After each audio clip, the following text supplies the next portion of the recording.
Quien te escucha hablar puede reconocerte sin ver tu imagen, ¿no? Has sido una de las voces de Azul, lo seguís siendo una de las voces de Azul, pero ¿cómo llegás a descubrir un micrófono? ¿Cómo llega a tu vida el medio de comunicación? Y fue mi hobby o mi pasión de chico. En lugar de jugar a la pelota, a mí me gustaba armar autos de carrera y transmitir con una bocina de fonógrafo grande en el galpón de herramientas de mi papá. Transmitía al estilo de don Luis Elías Ojit. Coche a la vista, viene Galvez, viene Fangio. Eso hacía yo cuando era chico.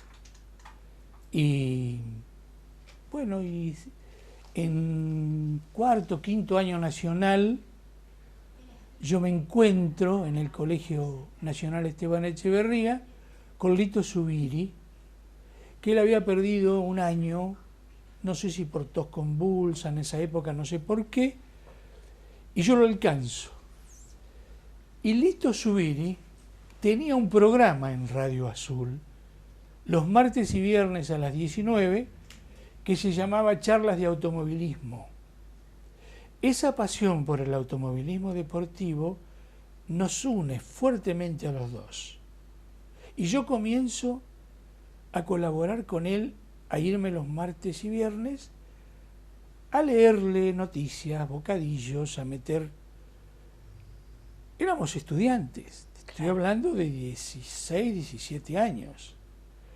En ese tiempo, acá en Azul, había carreras de forte semipreparados, en circuitos de tierra. Entonces, ¿qué había? Cuando había festival, nos pedían a nosotros que le animáramos el festival, Alito y yo.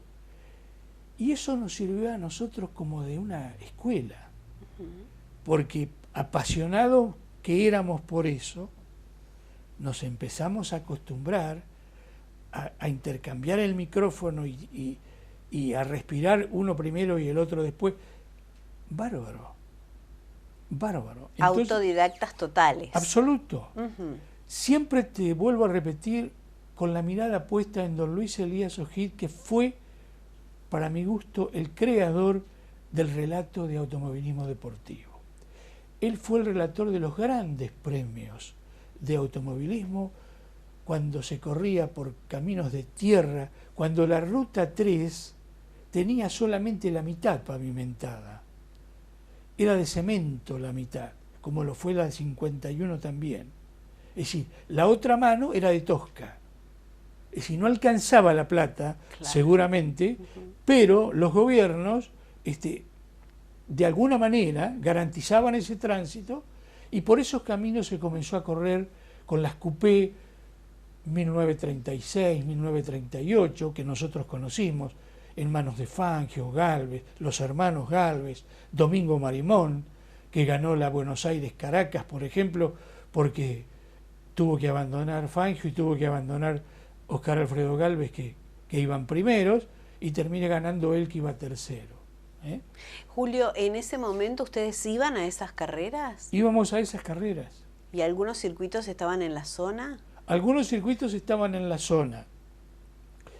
Cuando yo ya era más grandecito, que ya me dejaban salir solo o con mis amigos, nos íbamos a la Ruta 3, donde pasaba a las 3 de la mañana el Gran Premio Argentino de Carretera, cuando iba rumbo a Bahía Blanca, por Ruta 3.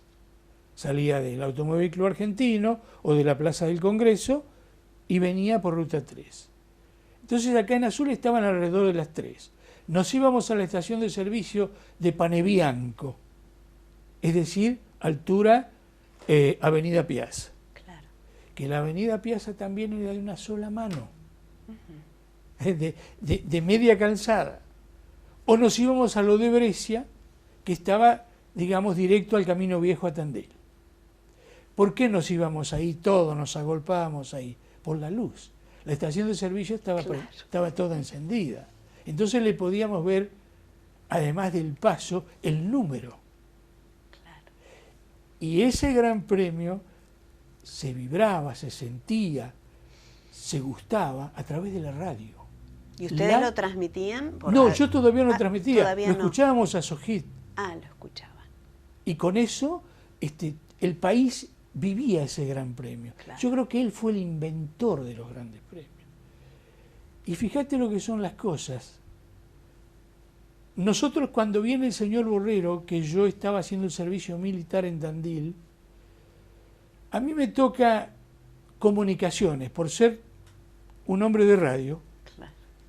porque yo entro no bien puedo tener el título de bachiller. En ese tiempo vos tenías que tener el título de maestro o bachiller o perito mercantil o técnico industrial para poder entrar a la radio.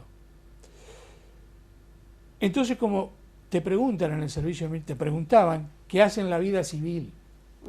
Bueno, señor, yo estoy en Radio Azul. En Radio Azul, te decían los militares. No me digan. ¿Y qué hace? Bueno, yo estoy en mediodía en la contaduría y mediodía en locución. Bueno, a partir de ese momento me mandan a lo que sería la radio de la Brigada de Caballería. Se llamaba Tercer Destacamento de Comunicaciones Tandil. Era radio comunicaciones, era radio. Claro. Y a mitad de año, sería abril, mayo, junio, se corre una carrera de turismo carretera del Mar del Plata Automóvil Club muy tradicional, que era la Mar y Sierras. Venía de Mar del Plata, pasaba por Tandil, Azul, Olavarría, daba la vuelta así, Juárez, otra vez Mar del Plata. Y le piden al destacamento de comunicaciones Tandil si no le podíamos hacer el puesto de Tandil para Radio Rivadavia.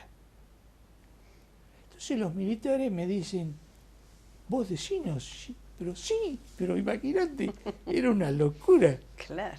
Así que debuté ahí, haciendo un puesto en el Club Defensa Tandil, con un camión militar, con todos mis compañeros oficiales, suboficiales, un picnic, te digo la verdad, un picnic.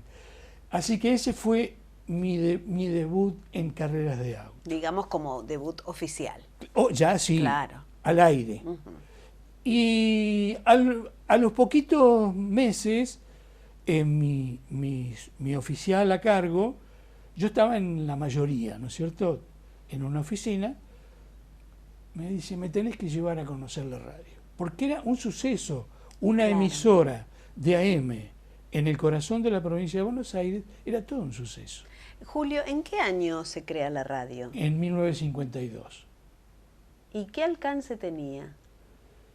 Yo te diría 300 kilómetros de día. Casi llegaba a Buenos Aires. Llegaba a Buenos Aires. A mí me consta porque a mí me ha tocado ir a coordinar una transmisión de las tantas que hizo Radio Azul, extraordinarias, como fue la primera radio del interior del país que transmitió íntegramente la Exposición Internacional de Palermo. Fue la primera, la que marcó, digamos, el camino. Transmitía totalmente las ventas con 3, 4 pistas a la vez. Roberto de la Torre, Omar Draghi, José Humberto Pica. Julio, en esa época el dueño siempre era el mismo, o sea, el mismo que terminó siendo cuando se vendió, que era el señor Santomauro. Donato Delti Santomauro logra la licencia porque nuestra emisora nació como filial de LR3 Radio Belgrano. Ajá. En 1957, creo que estaba el gobierno del doctor Frondizi, se resuelve licitar,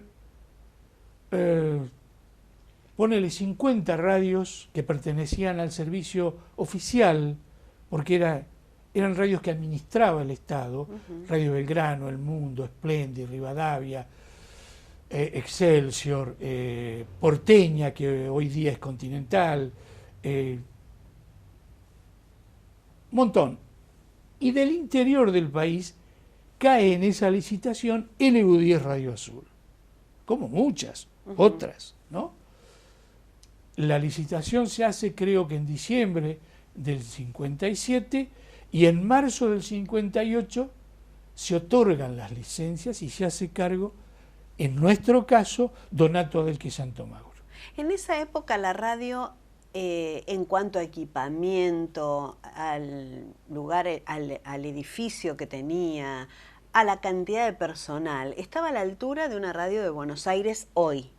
Claro, esa es la imagen que sembró Radio Belgrano. Es decir, las filiales eran, ¿cómo te explico?, un espejo de lo que era la matriz. Claro. La organización era exactamente lo mismo. Una dirección, una subdirección, una jefatura de programas, una jefatura de informativo, una jefatura de locutores, una jefatura técnica, una jefatura de contaduría, una jefatura de publicidad. Cada uno de esos jefes tenía un departamento. Julio, ¿qué épocas económicas eran? ¿De mucho esplendor económico? A mí me parece que sí, a pesar de que no pueda rememorar tanto detalle. Te explico por esto. Nosotros, cuando el señor Santomauro se hace cargo de la emisora, digamos, con relación de dependencia, habíamos 36 compañeros. 36 compañeros formábamos la planta de LU10 Radio Azul. A eso tenías que sumarle los corresponsales en todas las ciudades cabeceras de acá de alrededor. Te estoy hablando de La Barría, Bolívar, Las Flores, Tapalqué, Alvear, Saladillo, Ayacucho, Tandil. En Tandil teníamos una filial que transmitía todas las tardes, de lunes a viernes, de 6 a 7 de la tarde. ¿Esas radios en ese momento, esa radio, se subvencionaba por el Estado o vivía de la publicidad? No. Cada emisora se tenía que subvencionar. Tenía que vender su publicidad. Lo que aportaba la emisora madre eran las campañas nacionales. Vamos a suponer de un dentífrico, de un vino, de un insecticida. Venían la agencia de publicidad, Walter Thompson, McCann Edison, con la hojita de afeitar, todas las campañas que vos te puedes, las de los calmantes del dolor de cabeza, todo lo que vos te puedas imaginar, venía la agencia que tenía a su cargo la cartera del cliente, por cada radio del interior, hacía un casting, elegía una voz, masculina o femenina, según fuera la necesidad, y ese locutor quedaba como locutor exclusivo a cargo de la agencia. A vos te mandaban el cheque los fines de mes, la agencia de publicidad. Eso sí, no se podía grabar la publicidad. Por eso era la mecánica esa. Estaba terminantemente prohibido grabar publicidad. La Sociedad Argentina de Locutores bregó muchísimos años porque no se grabara publicidad, porque entendía que iba a terminar con las fuentes de trabajo. Pero esas campañas publicitarias le dieron trabajo a la vez que a los locutores estables de las emisoras, a muchos locutores independientes. Una de las primeras campañas publicitarias que llegaron a Azul fue la de aquellas célebres alpargatas. ¿Te acordás que tenían la suela de yute? Bueno, capaz que vos ni las conociste. Eran negras con un elastiquito en el empeine y la suela de yute. Eran famosas, que hacían los almanaques de Molina Campos, las célebres alpargatas de la fábrica argentina de alpargatas. Bueno, vinieron a poquito de fundarse la radio a buscar las voces para una campaña y aquí que eligieron a Araldo Correa Álvarez, que era una voz maravillosa, Cacho Correa, empleado de rentas, yerno de Cahuepé. Él colaboraba en la empresa fúnebre de su suegro, con una voz tipo cachosauro, así, una voz grave. Y un señor locutor que hacía programas en Radio Azul, que era la voz de un micro muy lindo que había con temas de mi ciudad, que se llamaba Alfredo Aristo. El padre Aristo. El padre Aristo. Esos dos locutores fueron, creo, si la memoria no me es infiel, los dos primeros locutores independientes que estuvieron en el estudio de la radio.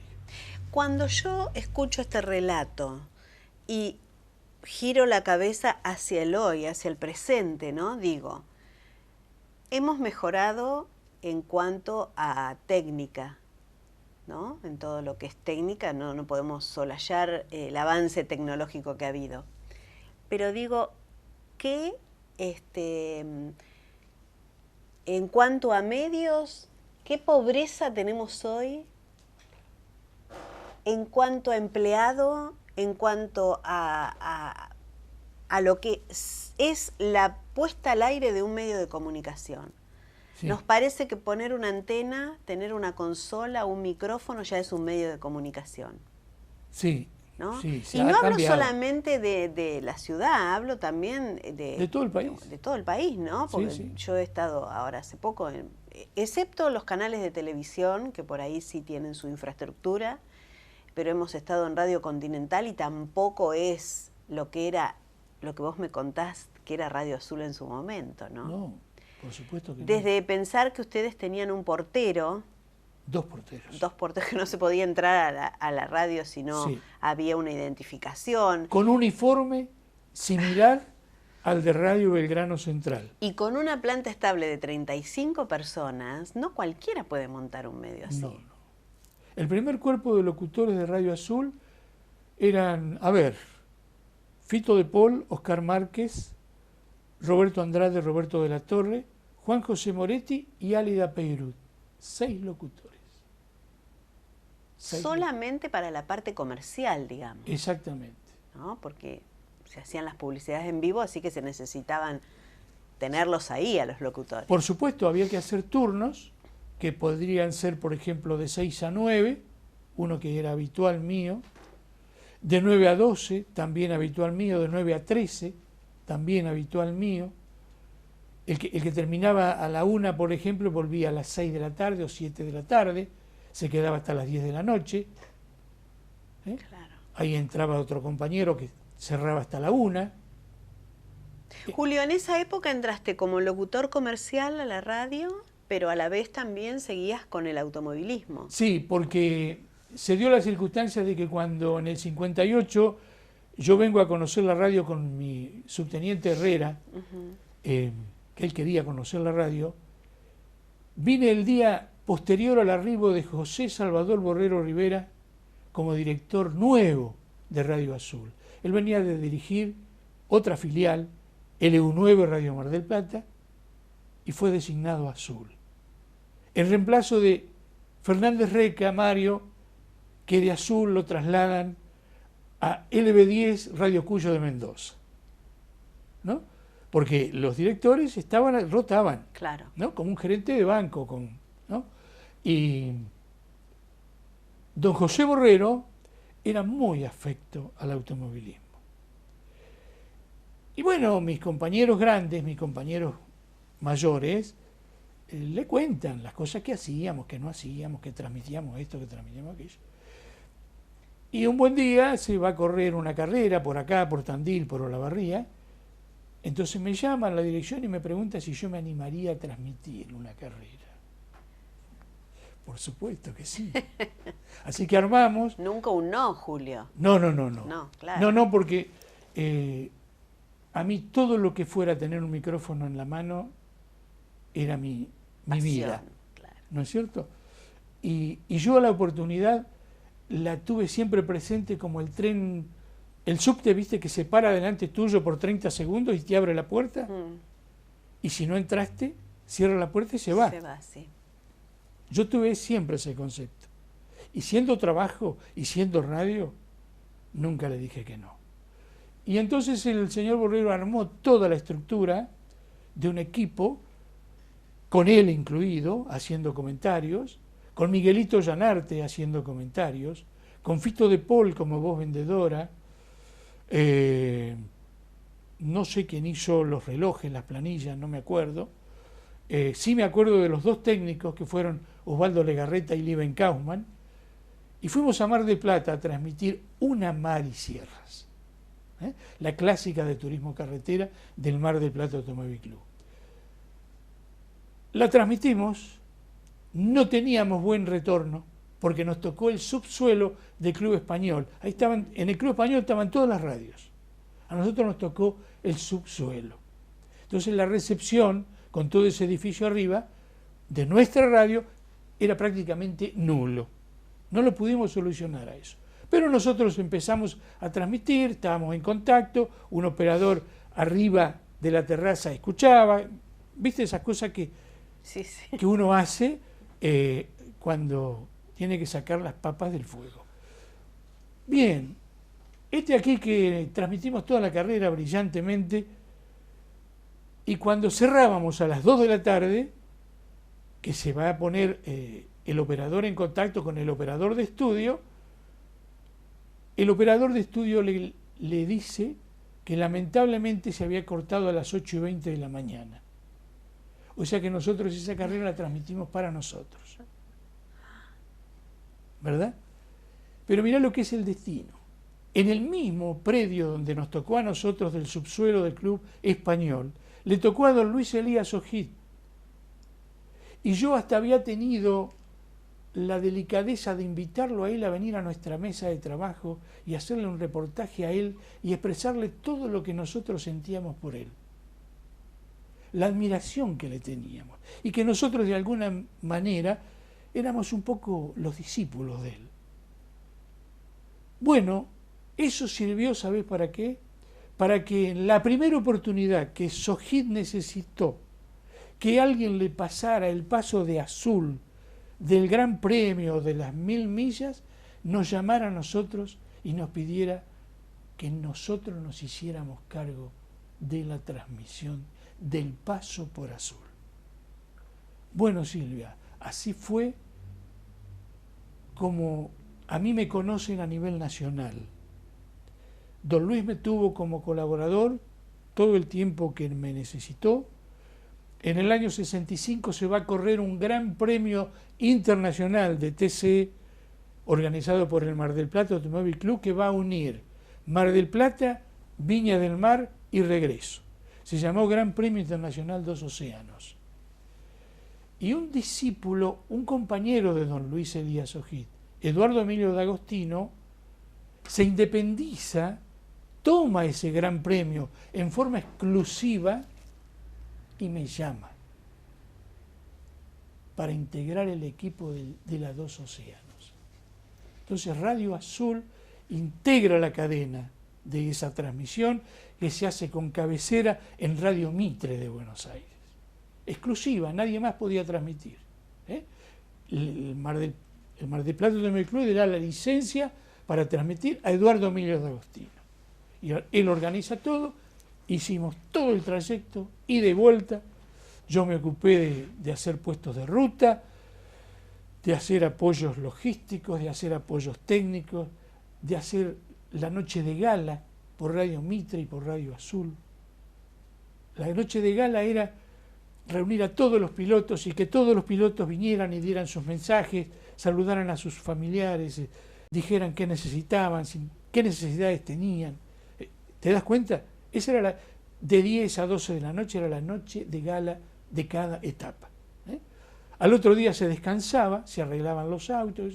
Bueno, así hicimos esa carrera. 1965. En 1957, 2 años después, se independiza otro compañero de don Luis Elías Ojid, Alberto Hugo Cando, y hace su organización propia por Radio Belgrano. Y me llama, me invita a que yo me venga con él a Vértigo por Radio Belgrano.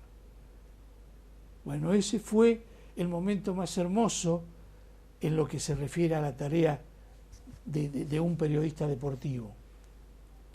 Yo comienzo haciendo apoyo de él en el estudio de Ayacucho y Posadas, el estudio donde yo iba siendo locutor con mi carnet de Radio Azul a ver los programas en vivo, a verlo a Pichuco Troilo con Goyeneche y Cárdenas.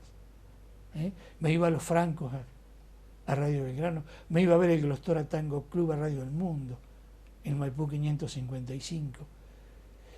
Y en ese mismo estudio de Ayacucho y Posada nos toca hacer el Gran Premio del 67 con Alberto Hugo Cando. Entonces Alberto lo que quería, que yo que ya tenía experiencia, leyera la planilla que los planilleros estaban haciendo al lado de él. Entonces me pone a mí entre los planilleros y él.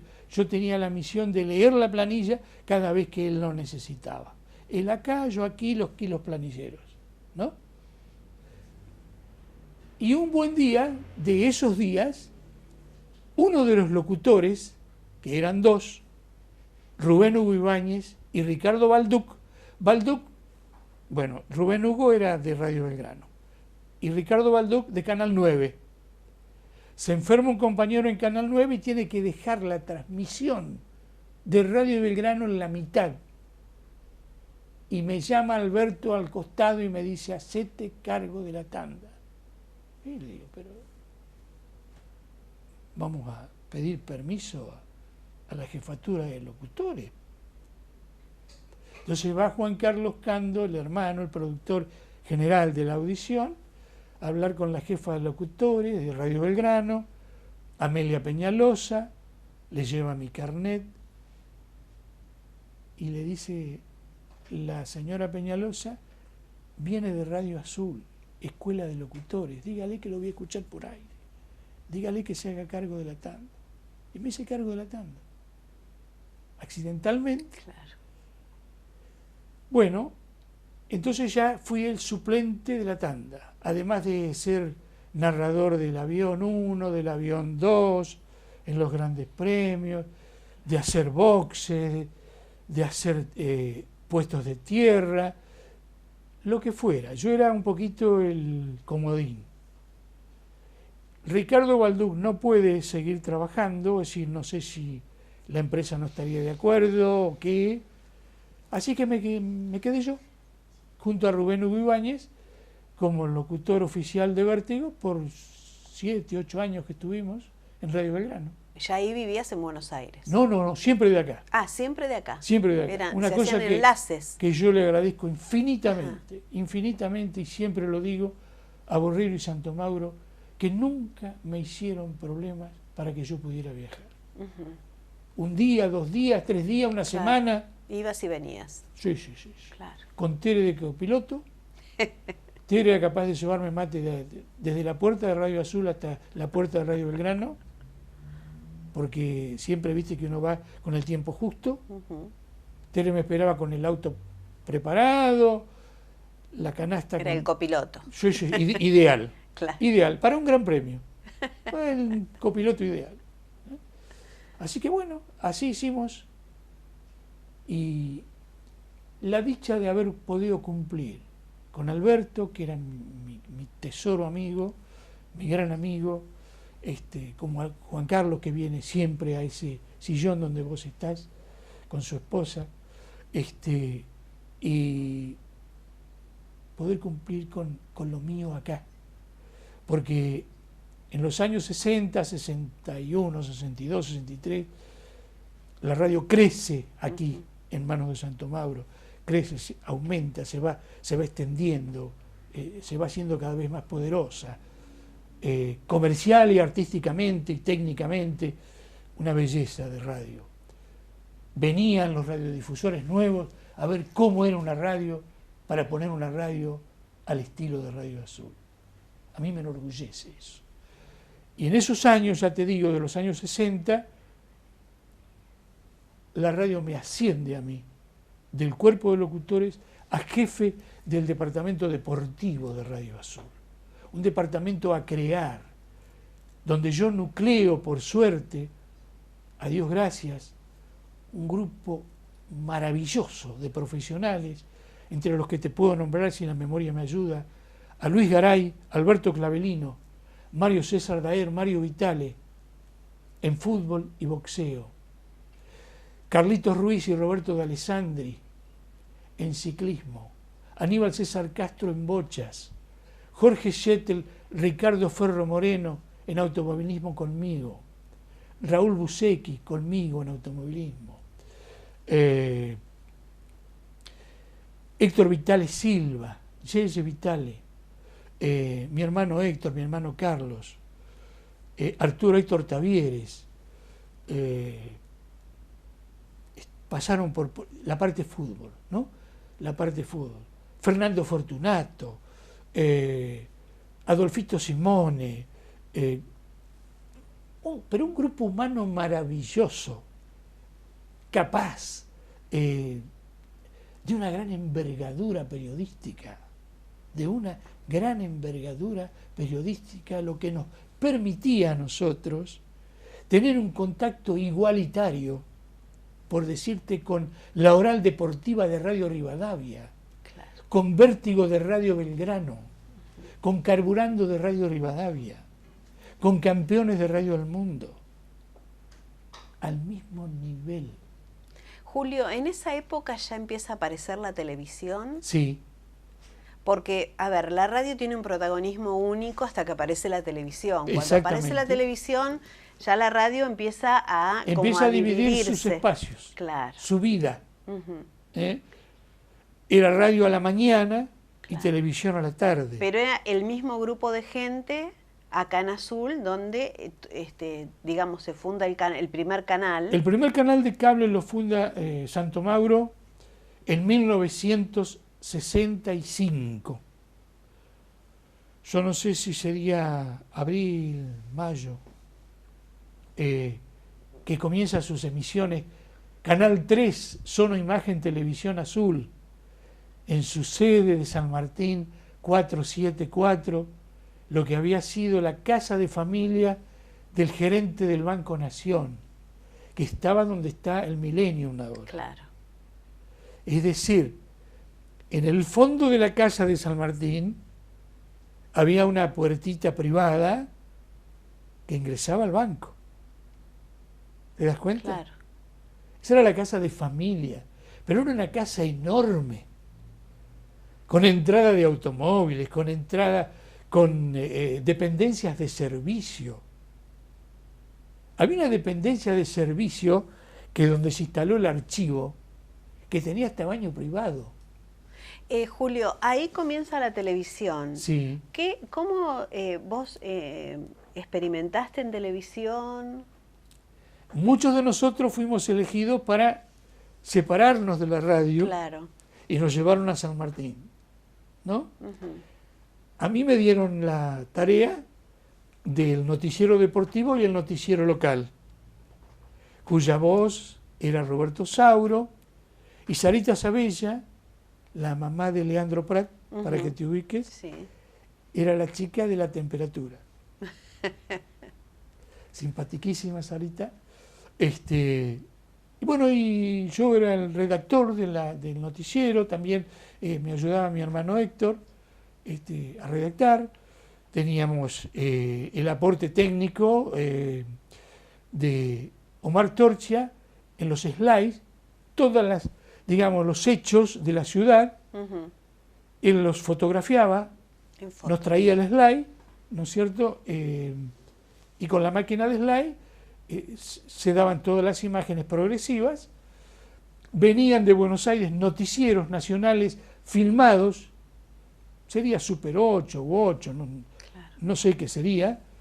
Las fotos en blanco y negro grandes para ponerlas en los cartones frente a la cámara, Ujú. de los hechos más salientes de Buenos Aires y del mundo, de las grandes agencias, de Clarín, de La Nación. Eso venían por micro, eso venía de un día para otro, ¿no? Bueno, con eso se hacía el noticiero. Yo todavía guardo slides de aquellos tiempos. Las primeras carreras de Cacho Franco en turismo, la categoría turismo, con el Fiat 1500, yo tengo todavía slides de aquellos noticiosos deportivos pertenecientes a Omarcito Torchia, que los guardo como una cosa como un tesoro, ¿no? Julio, ¿qué te pasa hoy cuando entras a los medios hoy? Y un poco como que entro a mi casa de familia, a mi casa paterna. Son todos recuerdos, son todos Imagínate que yo entrara al Canal 2, por ejemplo, de Alfredo, vos lo sabés muy bien, lo hemos visto hacer, hemos sido parte de ese proceso maravilloso que hizo Alfredo Pucheu, que nos enorgullece, ¿no? Porque a él le tocó la etapa de televisión color y lo hizo todo él, con sus amigos, con Antonio Portales, con Lucho Durs, con Vivas, con todos los amigos de él, con los papás de Graciela, como es Alita, todo lo que lo acompañaron a él, Héctor Canosa. Pero me estás hablando de 30 años atrás. Sí. Yo te pregunto qué te pasa hoy en los medios, cuando entras hoy a estos medios de hoy. Y hoy todavía hay muchachos de aquel entonces y que me reciben con cariño, que me reciben como un hermano mayor, que me vienen y me dan un beso y un abrazo y me llenan de alegría. Lógicamente, hoy no es el mismo canal de antes. Hoy el diario El Tiempo, por ejemplo, ha perdido mucho de aquel entonces, de mi época de productor publicitario. Ya no es el diario El Tiempo de Miguelito Llanarte, de La Máquina de Escribir, de la radio, de no la es la linotipo. radio. La radio tampoco es esa radio con tan... La radio no es tampoco la misma de aquel entonces mío, donde teníamos vendida hasta la hora de Mirador Deportivo. Era increíble. Mirador Deportivo con las voces de Cachito Nevia, de Poroto Valicenti, o sea, Oscar Achával, de Ricardo Steinmetz, jovencito. Tenía vendida hasta la hora de Mirador. ¿Qué hora es? La hora de Mirador. 20, claro. 15 minutos. Julio, ya tenemos que ir redondeando esta charla, que tendríamos horas para seguir porque nos han quedado muchas cosas en el tintero. Pero esa vida que me contás, que si bien es tu pasión, que la has podido... No poca gente tiene la dicha de trabajar en algo que es la pasión de su vida. Que le guste tanto. Que le guste tanto y que es la pasión de su vida. Yo siempre digo que yo me incluyo en ese grupo porque digo, los que hemos tenido la suerte de trabajar en lo que nos gusta y amamos, no es un trabajo, es una parte de realización personal, ¿no? Es un deleite. Es un deleite. Pero digo, en tu vida personal, vos también te has realizado como padre, como esposo, como abuelo.